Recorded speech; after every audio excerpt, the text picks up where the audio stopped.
tal? Buenas tardes. Bienvenidos al programa Deseamos Derechos y Humanos. Hoy me acompañan en la conducción Merit. Hola. Gustavo. Hola. Y la preciosa de Fernanda. Hola. Y aparte tenemos dos invitados muy especiales. Tenemos a la maestra. Doctora. A la doctora, perdón. A la doctora Rebeca López. Mucho gusto, buenas tardes. Mucho gusto, buenas tardes. Y tenemos al maestro Arnold Bragado. Es correcto, mucho gusto. Que nos van a acompañar hoy. Hoy vamos a hablar del derecho a la educación. Mucho se ha hablado sobre la educación y cuál es el derecho y todo.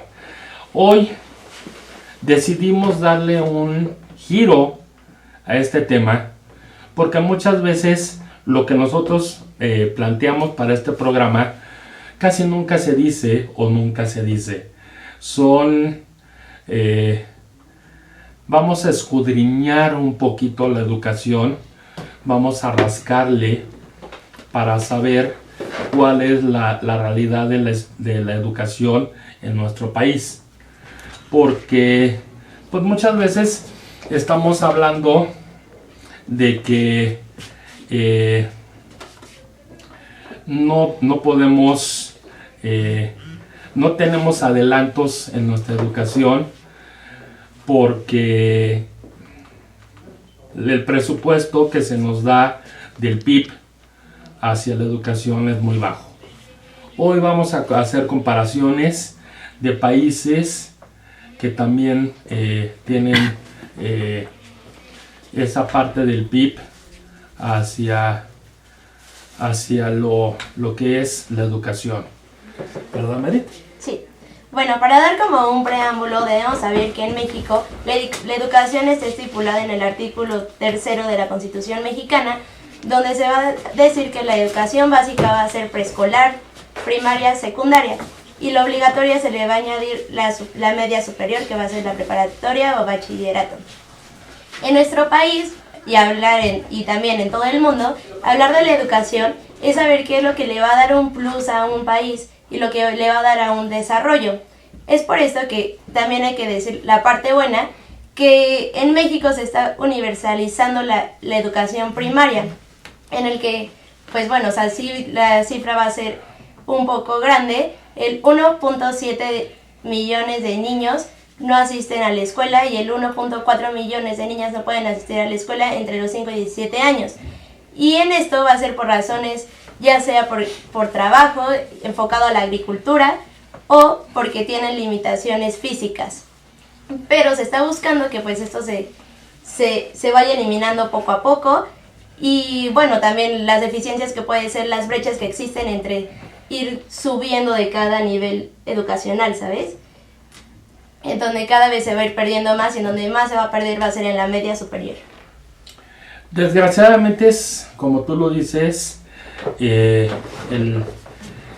lugar a donde más se pierde porque los papás no tienen los recursos para poder pagar las colegiaturas o los libros o las herramientas que necesitan los niños los jóvenes, porque ya son jóvenes, para poder seguir estudiando, y se les hace mucho más fácil mandarlos a mercados, a supermercados, a que sean cerillos, a que empujen el diablito, a que les ayuden en el oficio que el papá tiene.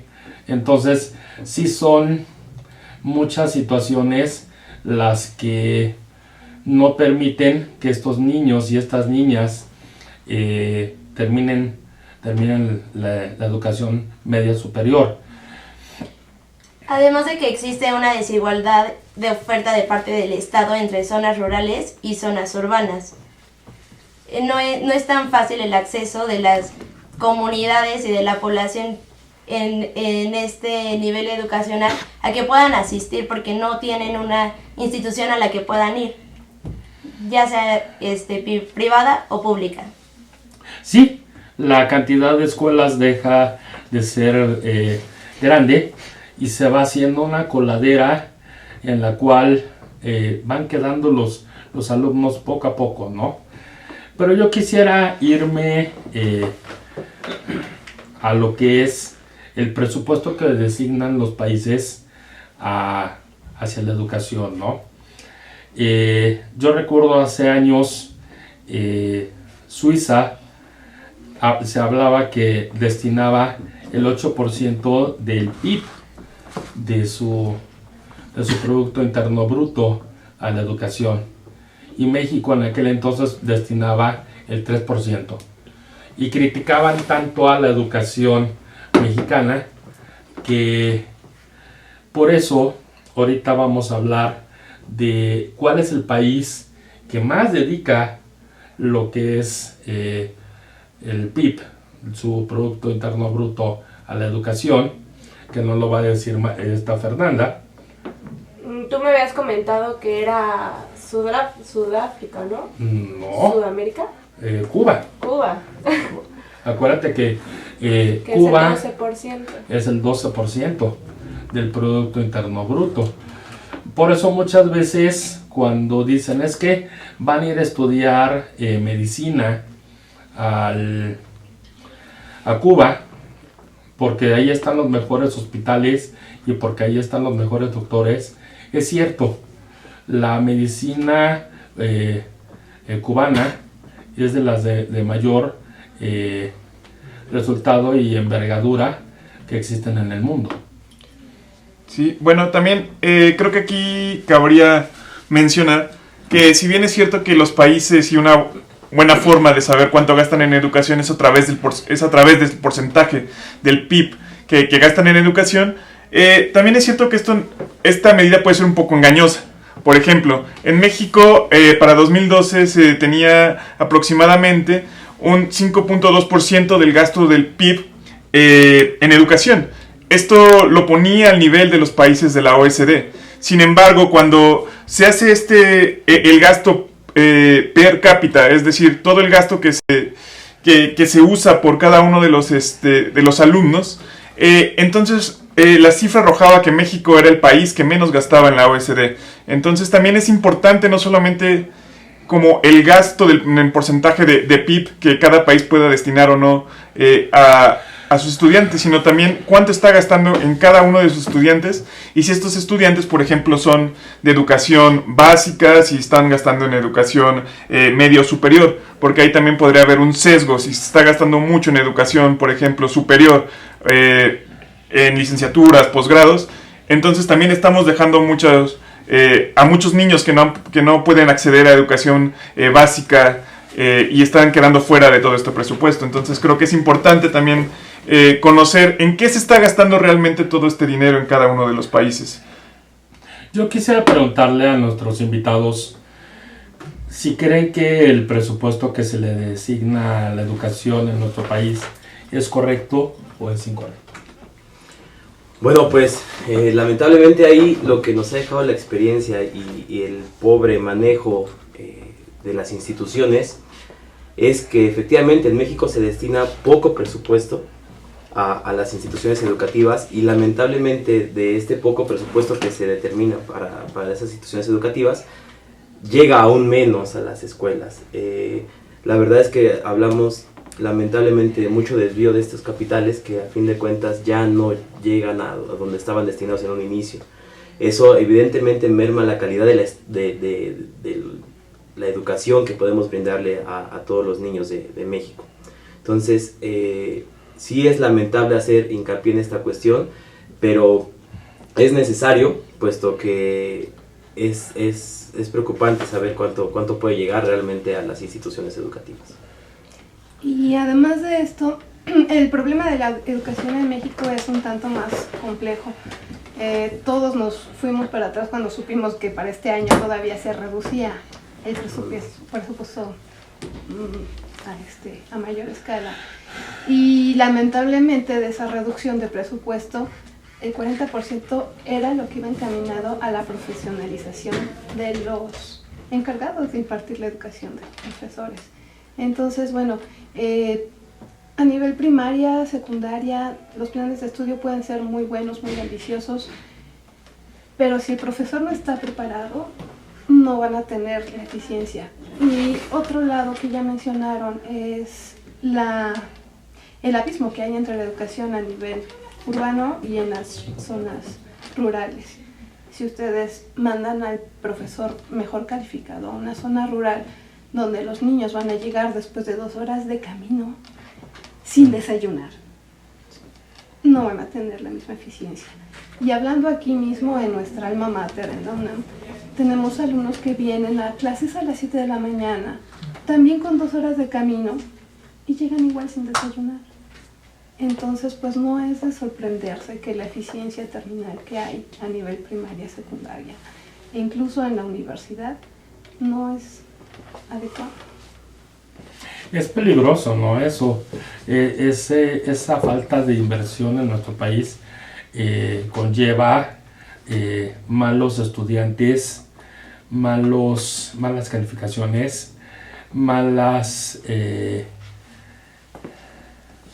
relaciones con otros alumnos de otras escuelas, los lleva a tener más tiempo para pensar en un bullying, en una discriminación, que en hacer algo por el estudio, ¿no?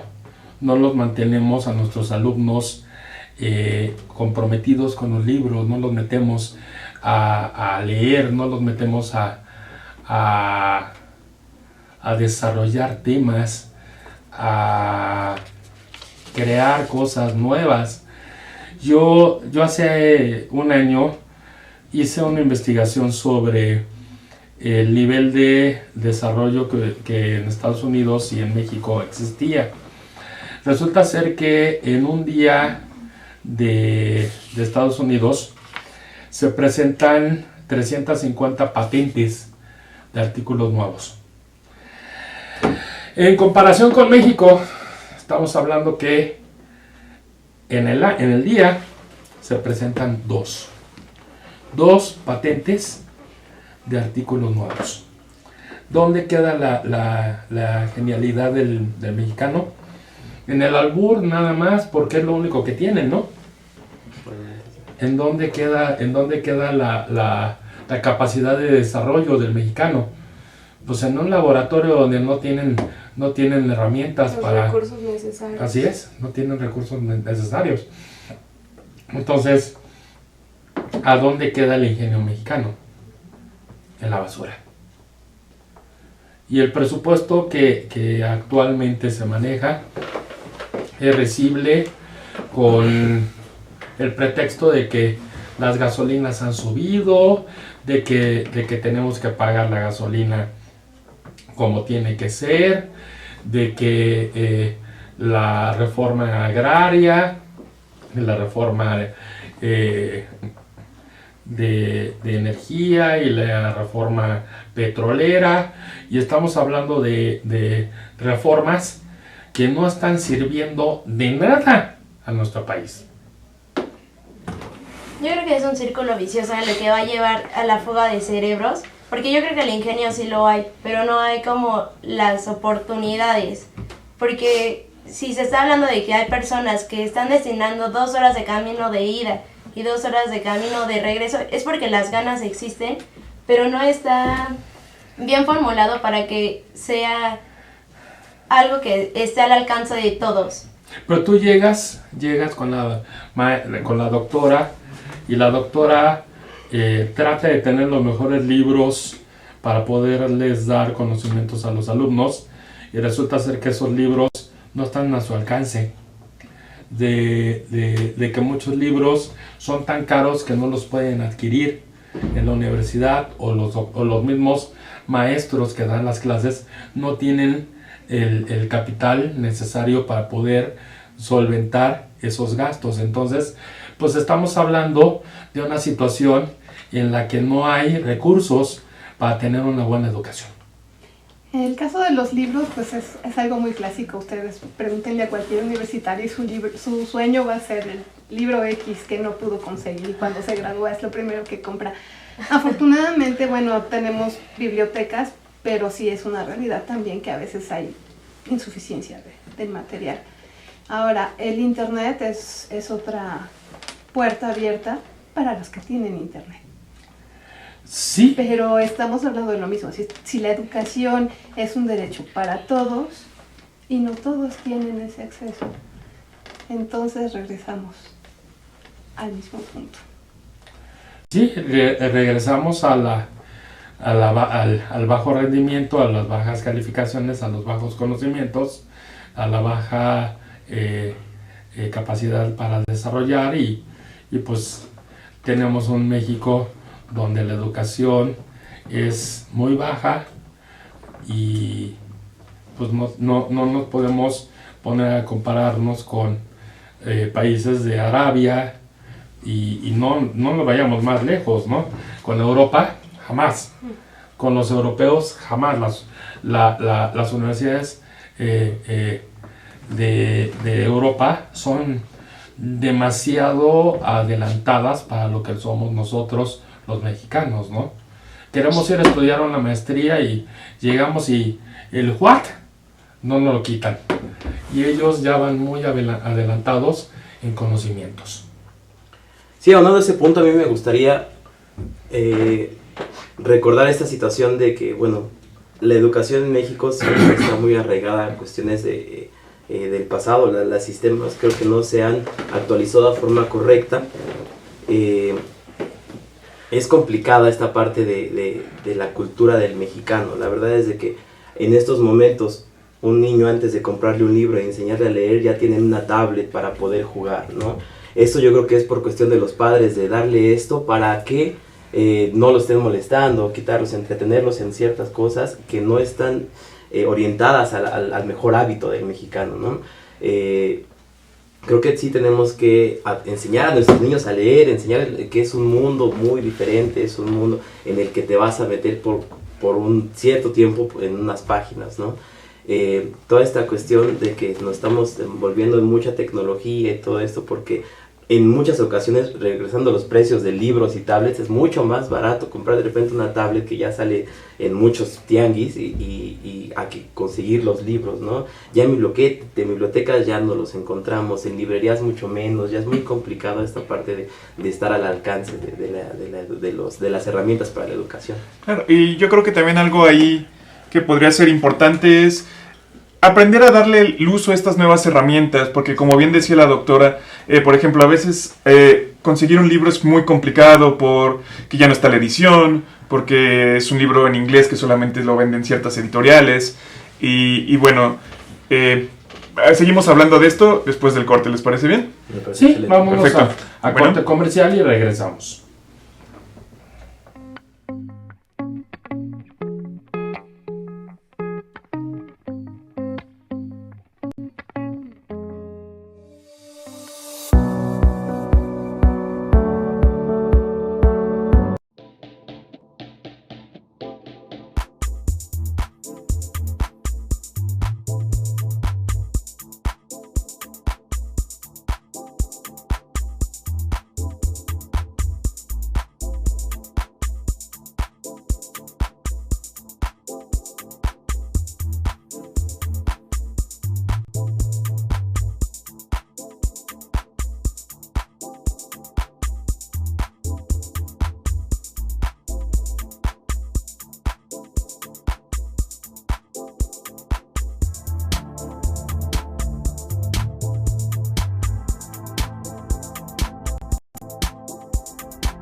conferencista internacional, experto en temas empresariales, experiencia de 18 años en empresas multinacionales, entrena ejecutivos vendedores y empleados de 62 empresas multinacionales.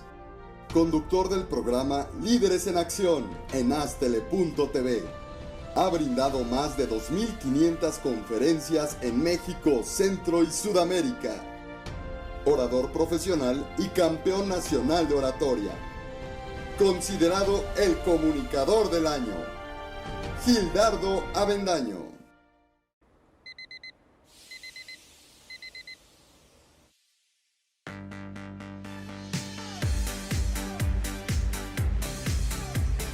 Cuando la vida te pone a sudar, hidrata la vida. Electrolit, científicamente hidratante.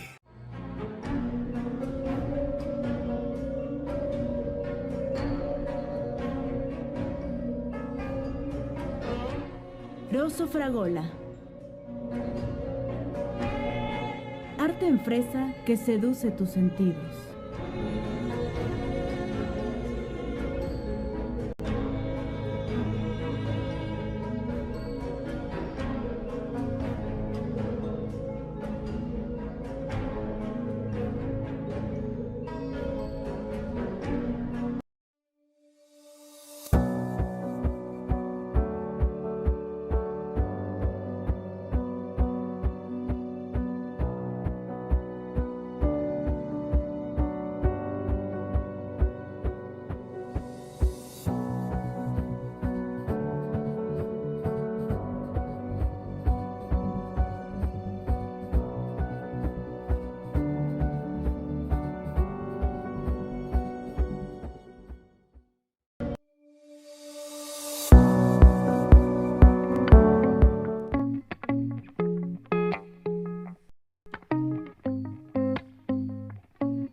Y estamos de regreso aquí en nuestro programa Derechos y Humanos y vamos a seguir comentando lo que platicaba nuestro compañero Gustavo, que lamentablemente ahorita no existen los mayores recursos o ocupan malas tecnologías para poder seguir nuestra educación. Por ejemplo, lo que platicabas del internet. Sí, mira, por ejemplo, lo que un poco acá comentaba es que las nuevas tecnologías tampoco, al menos en mi opinión, creo que tampoco hay que demonizarlas, ¿no? En este sentido, el internet, las tablets, todas estas herramientas pueden ser muy útiles para cualquier estudiante, ya sea un niño de primaria, ya sea un estudiante de posgrado, porque hay ocasiones que es mucho más fácil, por ejemplo, acceder a un ebook que puede estar disponible más fácilmente, las revistas especializadas, en el caso de niños de primaria, por ejemplo, juegos para aprender, ¿no? Herramientas didácticas que creo que si podemos capacitar a las personas que están al frente de los grupos y a los mismos alumnos para que puedan hacer uso de estas nuevas herramientas en favor de la educación, pues podemos empezar a dejar de ver, y al menos en mi opinión, como esta parte de uy, no, están aprendiendo, mejor usan una tablet, o uy, se la pasan en internet todo el día. Bueno, pero ¿qué hacen ahí? A lo mejor podríamos aprovechar todo este potencial que tienen todas estas herramientas para poder sacarle un jugo que a lo mejor muchos de nosotros en nuestros estudios no lo tuvimos o no lo tuvimos tan fácilmente, exactamente, ¿no? O sea, a lo mejor no tuvimos nosotros acceso a 1000 aplicaciones en el celular para, no sé, idiomas, por ejemplo, ¿no? De aprender idiomas a través del celular, con aplicaciones. No tuvimos acceso a miles de bases de datos que están en la red con solo un clic. Entonces creo que también es importante esta parte de la educación tecnológica para poder aprovechar las nuevas herramientas que tenemos. Yo te voy a decir una cosa. Sí es importante la tecnología, pero desde mi punto de vista nos robotiza y nos hace perder valores, nos hace perder la habilidad de poder dialogar con la otra persona. A mí me ha tocado ver familias enteras que llegan a un restaurante, los cuatro están con el celular, chateando, piden, comen, y ¿saben cuántas veces interactuaron entre ellos? Ninguna. Claro, yo creo que hay que buscar siempre una especie de balance, ¿no? O sea, creo que también sería como un poco utópico decir, nadie usa celular, todos regresamos a las piedras, al cincel, que creo que no es la intención. Pero creo que es importante saber, como dices, disfrutar de los momentos, ¿no? Si vamos a salir en familia a comer, a disfrutar de la familia, pues dejar un rato el celular. Llevar una bolsita donde se guarden los celulares y te dediques a tu familia, te dediques a convivir. En algunos restaurantes ya existe esa manera de poner en un tazón todos los celulares y quien lo agarra primero paga, ¿no? Y claro que eso es como una manera muy exagerada, pero yo creo que sí puede servir. Yo creo que aquí regresando, regresando al punto clave de esta reunión, que a fin de cuentas es la educación. Yo creo que tenemos que entender que la educación principal viene desde casa. Sí. Que la educación principal son el hecho de tener los valores, las responsabilidades, ¿no? todo este tipo de valores que nos van a fomentar desde el hogar, ¿no? Entonces, aquí es muy importante el sentido de la responsabilidad. Recuerdo mucho, y de la honestidad también, ¿por qué? Porque recuerdo que no hace mucho, yo creo que hace 2 años, la Secretaría de Educación Pública intentó esto de dar tablets a la mayoría de los alumnos, a la mayoría porque realmente, bueno, no se pudo al 100% de los estudiantes, y aquí regreso de nuevo, lamentablemente, a la cultura del mexicano. Le dieron a los papás la tablet, o sea, de los niños y todo, y de verdad que era lamentable ver como en muchos lugares se vende tablet de la C por X cantidad de pesos, ¿no? Algo que se habían ganado los niños con su esfuerzo, con buenas calificaciones, con todo. El papá sacó provecho de eso para poder llevar unos pesos más a la casa, ¿no? Entonces, este tipo de formación es lo que estamos llevando a nuevas generaciones, ¿sabes qué? No es tan importante que te prepares con estas nuevas tecnologías, es más importante el momento de traer dinero ahorita a la casa, ¿no? O sea, y la botella que nos vamos a consumir tu padrino, tu tío y yo. Exactamente, o sea, dejamos de lado todas estas buenas iniciativas que a fin de cuentas fueron buenas en su momento del gobierno para poder ayudar a los alumnos a tener nuevas tecnologías, pero sin embargo no se aplicó de forma correcta. Ahora, le dieron casi este dicho que dice, no le enseñes a pescar, bueno, enséñale a pescar, no le des el pescado o algo así, ¿no? Le dieron las tablets, le dieron las herramientas, pero realmente no les enseñaron la forma adecuada de utilizarlas. Lo primero que bajaron los niños fueron juegos, ok, está perfecto, ya la están ocupando, ¿no? Ya están familiarizando con la herramienta. Pero bueno, hay juegos didácticos, no todo es nada más estar con un carrito, ¿no? O sea, mejor juegos didácticos que nos pueden llevar hacia un objetivo. O de fútbol, ¿no? El fútbol. Pero, o sea, podemos encontrar muchas formas que de verdad, de repente por ahí se nos van, ¿no? O sea, los objetivos principales se dejan de cumplir por otras cuestiones. ¿Sí? Dato curioso, referente a la competencia de los mexicanos a nivel internacional, pues son pocos, pero mucha honra sí hay competitivos. Sí. Y no solo mexicanos, latinoamericanos, incluso de India. Si ustedes revisan los principales matemáticos o físicos en Estados Unidos, son latinoamericanos, mexicanos o hindúes. Y esto alguien se puso a investigar por ahí, porque resulta que en Estados Unidos los niños en las primarias tienen desde muy corta edad la interacción con las máquinas, lo cual pues el pizarrón y el gis ya casi no se usan allá. Entonces comenzaron a ver que los niños en Latinoamérica y en India reciben sus clases de matemáticas todavía a pizarrón y gis, y esto desarrolla la imaginación. Claro. Entonces, un buen estudiante, dicen por ahí, va a ser un buen estudiante en cualquier lugar. Claro. Y eso depende de su nicho, su familia. Si un niño en donde está viviendo va a tener violencia, va a haber etc., pues no va a poder ser un buen estudiante. Sí, claro. Pero si a un niño desde pequeño se le enseña a convivir con la familia, convivir con la naturaleza, el hecho de que en las comunidades rurales tengan una sensibilidad diferente a lo que tenemos aquí en las zonas urbanas, también es muy importante. Y regresamos a la parte de las inteligencias. Siempre hemos enfocado la inteligencia a la matemática y hemos dejado de lado la inteligencia emocional, la inteligencia de relacionarse con unos a otros. El español, dicen, pero ¿por qué español? Los alumnos en el nivel de licenciatura, pero ¿por qué me corriges la ortografía si es clase de...? Si no tenemos bien fundamentado el lenguaje, no nos podemos comunicar. Exactamente. Entonces, de ahí empezamos y regresamos a que todo es un sistema complejo, todo está interactuando. Una familia que tenga buena integración y que tenga buena alimentación y que tenga ese respeto y esa curiosidad. Es el secreto, mantener la curiosidad del niño y que sean niños. La parte del juego es muy importante. O sea, no pueden tener a un niño sentado con la tableta ahí porque no se va a desarrollar. La parte del movimiento también es muy importante. Ahora, el sistema educativo, pues lo que está viendo es que avancen de nivel, ¿no? ¿Por qué? Porque en el siguiente nivel vienen más niños que necesitan ese lugar. Entonces, pues no lo repruebes, pásalo. Y van pasando, ¿no? Y así se avientan la primaria. Entonces, si ustedes revisan de 2012 para 2016, ya el nivel de escolaridad subió el promedio de 8 años a 9, ya. Sí, pero... Secundaria. Pero ¿cómo están saliendo, no? Sí, no, y la orden que dio la SEP de que niño que cursara cualquier grado de primaria tenía que ser acreditado. Pasara o no pasara, supiera o no supiera, tenía que pasar, porque eran las instrucciones de la Secretaría de Educación Pública para levantar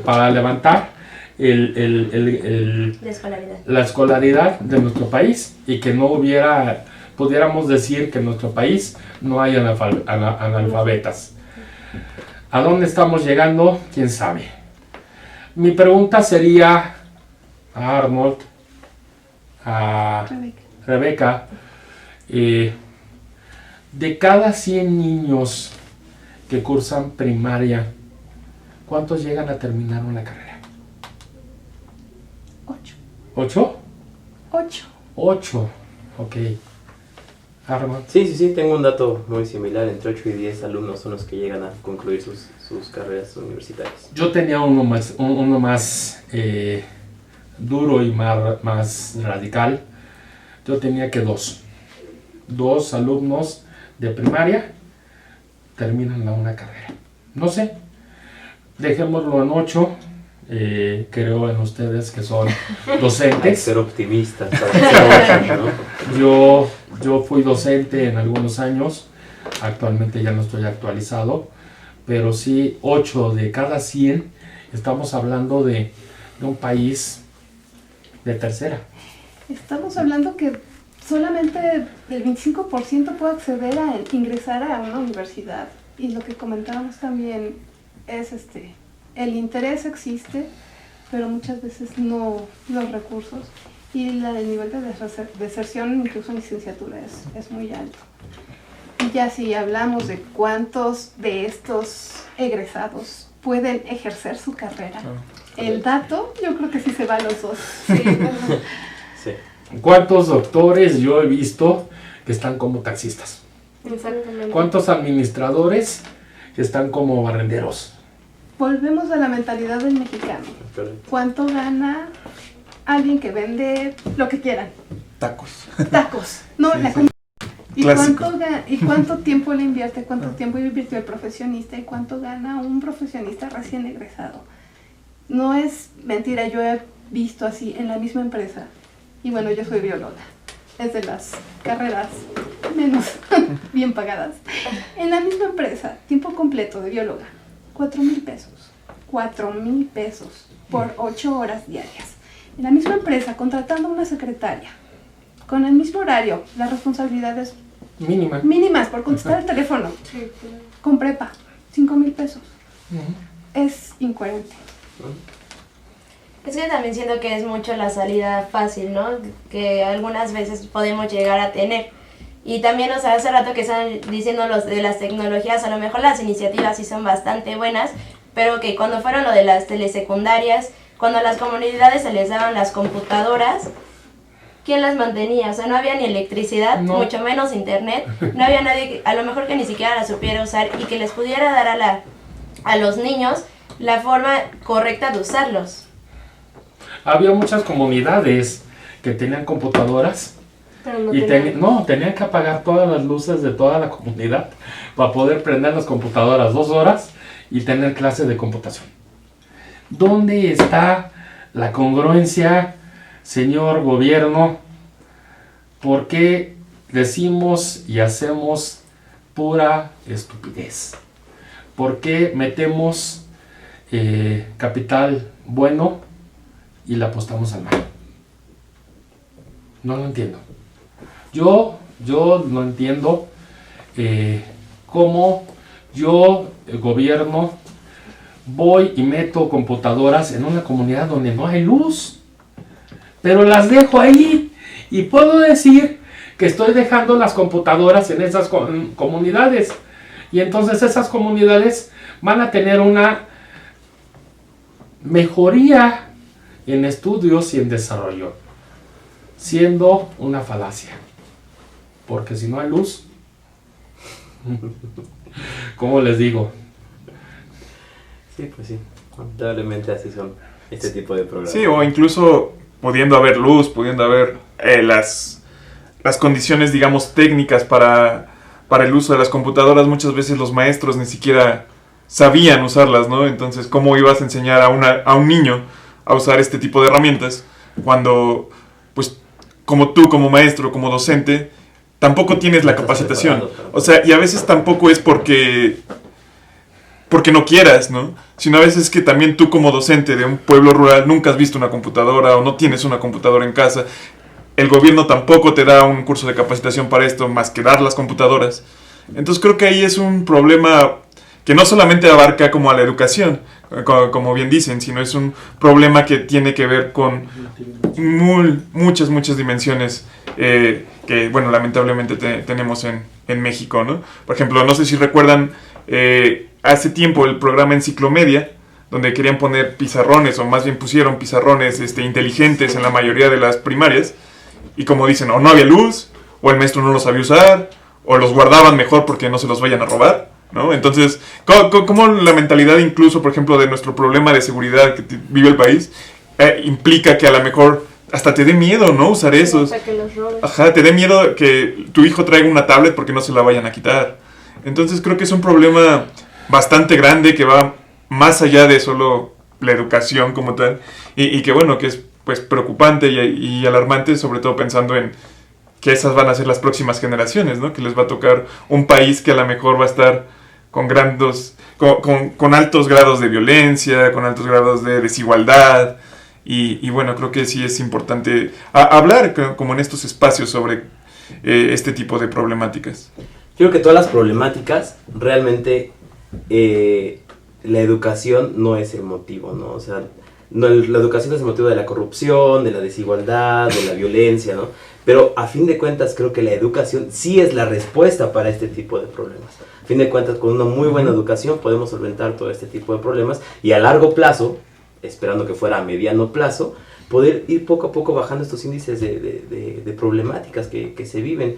Un ejemplo muy claro, la verdad es de que en Japón, hablando de las comparativas, ¿no? de tipos de educación, o sea, en Japón a los niños de 7 a 10 años ya tienen responsabilidades claras en su escuela, hablando de limpieza. ¿Sabes qué? A ustedes les corresponde limpiar los baños, a ustedes les corresponde limpiar el salón, ustedes el patio, no sé. Destinan responsabilidades de acuerdo a su edad para poder fomentar el desarrollo personal. La verdad es que eso, aquí en México, quiero ver que algún niño le diga, mamá, me pusieron a lavar el baño de la escuela, y los papás ya se pusieron, pero súper mal, o sea, lejos de ver los lados buenos, o sea, decir, oye, pues te están enseñando a limpiar, o sea, no tiene nada de malo, no pierdes nada si vas a ayudar en estas No pierdes nada, no estás aprendiendo a un hábito de limpieza, por decir, pero no, o sea, aquí el niño no puede limpiar un baño. ¿Por qué? O sea, para eso hay trabajadores, ¿no? O sea, lamentablemente volvemos a lo mismo, o sea, el pensamiento de la sociedad mexicana, ¿no? Lejos de estar enseñando en las escuelas a poder desarrollar un pensamiento crítico, bien fundamentado y bien argumentado hacia objetivos, lo estamos dejando nada más en cuestiones que realmente no están llevando a nada bueno. Y es que los papás por eso dicen, yo estoy pagando para que te eduque, no para que vayas a limpiar. Sí, pero la educación empieza desde casa. Exactamente. Y los papás ya no están teniendo el tiempo para educar. ¿Por qué? Porque tienen que irse a trabajar, tienen que estar yendo a un centro de trabajo, las mamás, los papás. Los abuelos ya se volvieron las nanas, las televisiones, el Sky, Gol, sus amigos, el Cablevisión, Gol, y sí, también ya se volvió Gol. se volvieron ya herramientas de le prendo la tele, no me importa qué está viendo, le prendo el internet, no me importa qué está viendo y lo mantengo ocupado. Sí, una salida muy fácil. ¿Sí? Y muy crítica, porque el niño va a aprender. El niño en los primeros años es una esponjita, entonces lo que vea es lo que va a aprender. Si está viendo programas de violencia, va a aprender a interactuar de una forma violenta. Y si ve pornografía, peor tantito. Sí. Porque la pornografía, hay una estadística de que cada 7 de 10 páginas en internet son de pornografía. Entonces, pues el niño fácilmente llega a prender la computadora, llega a abrir su correo y le sale un pop-out y le sale una mujer encuerada. Y empieza a ver y empieza a conocer y empieza a navegar y empieza a ver la pornografía y ya después la ve como algo tan natural que incluso maltrata a la mujer. Aquel niño que ve pornografía muchas veces llega a ser una persona que maltrata a su pareja, una persona que maltrata y que busca satisfacción nada más para él y no para los demás. Pero es justamente eso que están comentando, que se debe de involucrar la familia, sobre todo los padres. Tanto la UNICEF como la Constitución, en el artículo 3, están hablando de que los padres se deben involucrar. Yo en la primaria, mi directora decía que una educación era como un coche y que eran 4 pilares: los alumnos, los profesores, la familia y la administración de la escuela. Que todos teníamos que saber trabajar en conjunto, porque todos te van dando una escolaridad, sea como sea, tú tienes que estar aprendiendo, y tanto tú le vas a dar un aprendizaje a los profesores te lo van a dar a ti. Entonces, pues yo creo que todo debe estarse manejando en conjunto y hacer el papel que nos corresponde en la sociedad realmente, y no estar delegando las tareas para que sea todo más fácil. Y otro problema también relacionado con sexualidad es el alto índice de embarazos en adolescentes y niñas. Ya no solo adolescentes, ya están desde niñas, la primaria está viendo con problemas de embarazo. Y eso pues acarrea otra serie de problemas, no solo que ya no van a poder continuar la escuela, si los papás deciden que se practiquen un aborto, si los papás deciden X, Y o Z, pues ya la vida de esas niñas, chicas, no va a ser la misma.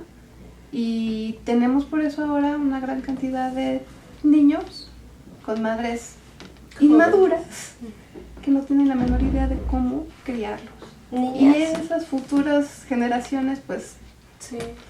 la educación de estos chiquitos, ¿a cargo de quién? Niños cuidando niños. ¿Y cómo los están educando si ellas mismas no tenían una buena educación? Exactamente.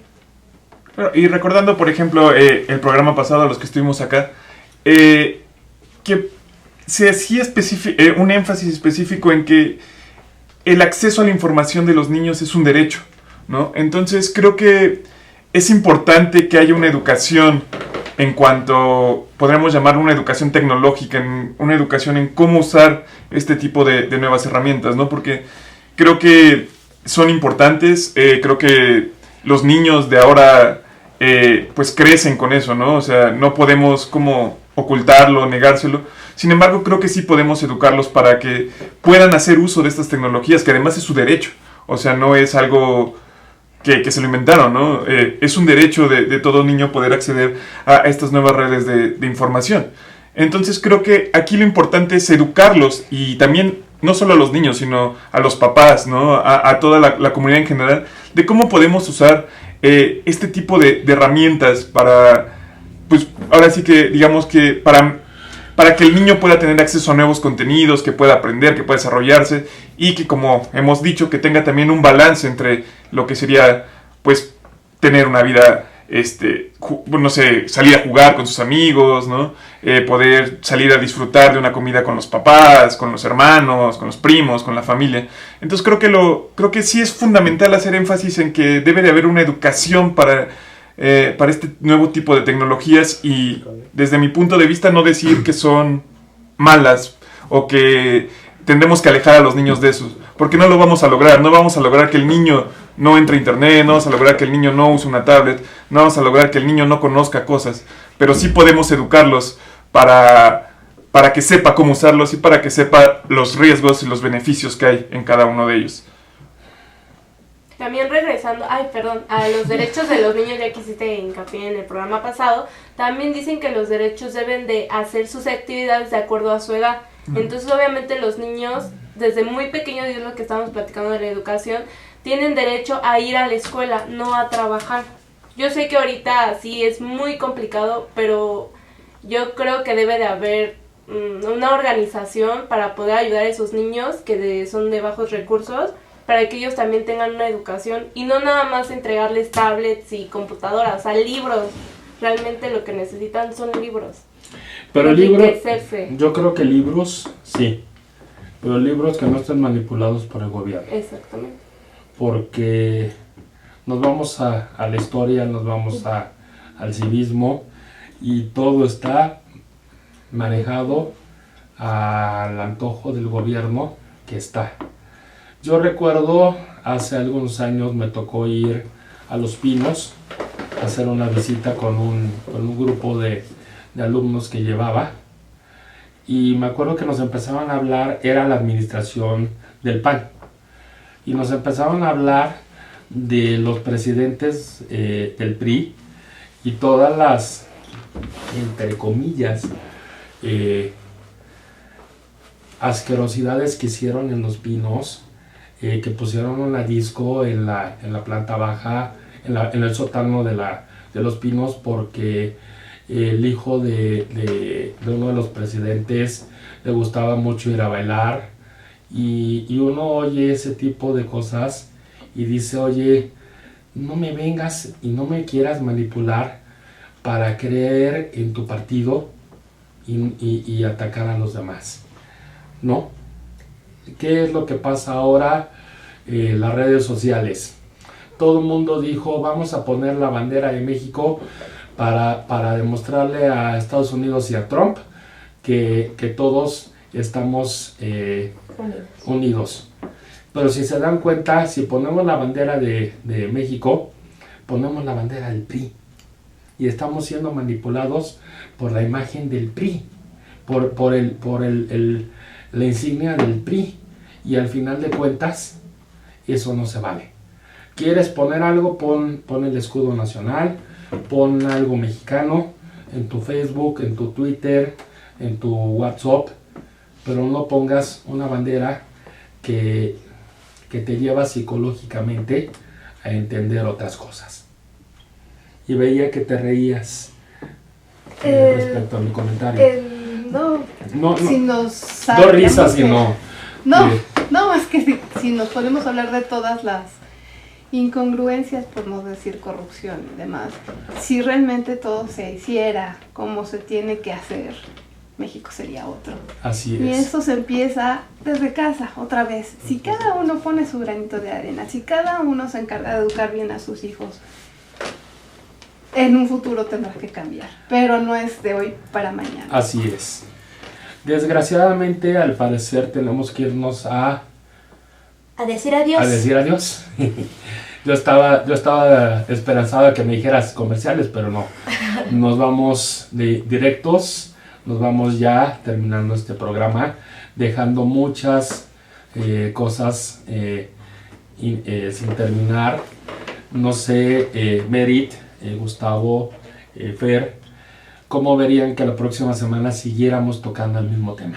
Me parece perfecto. Y tuviéramos a los mismos invitados y pudiéramos seguir hablando de estas cosas que nos llevan a buscar una mejor educación. No sé si acepten la invitación nuestros invitados. Perfecto.